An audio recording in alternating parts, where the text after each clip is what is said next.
Ecco alcune curiosità su Bamberga che forse non conoscevi.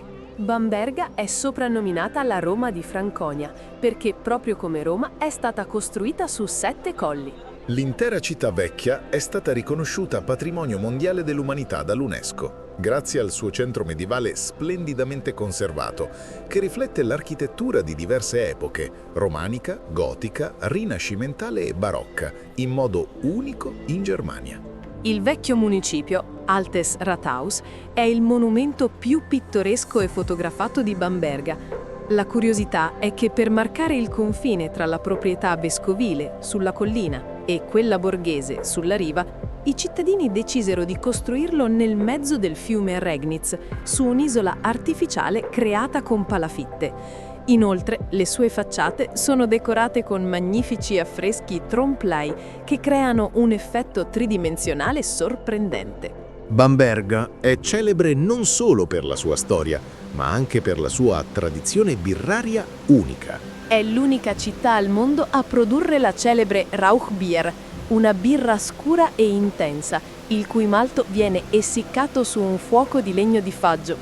Questo processo conferisce alla bevanda un distintivo sapore affumicato, che gli amanti della birra considerano un vero e proprio gusto storico.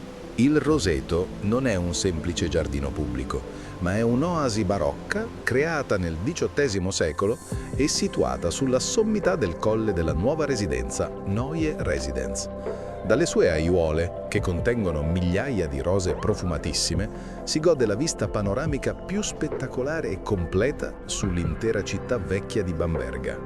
La cattedrale di Bamberga è l'unica cattedrale in Germania a contenere la tomba di un papa.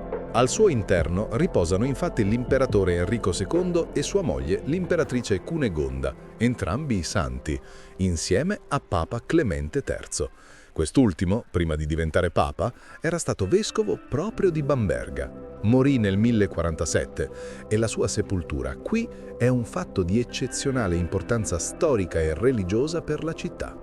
All'interno del Duomo imperiale si trova inoltre la statua del Cavaliere di Bamberga, un'opera scultorea del XIII secolo di identità sconosciuta. Nessuno sa chi raffiguri realmente. Potrebbe essere l'imperatore Federico II, un re magiaro o un santo. Questa figura equestre è diventata tuttavia un'icona della città e un simbolo della scultura romanica. Tu conoscevi questo posto? Facci sapere nei commenti cosa ne pensi.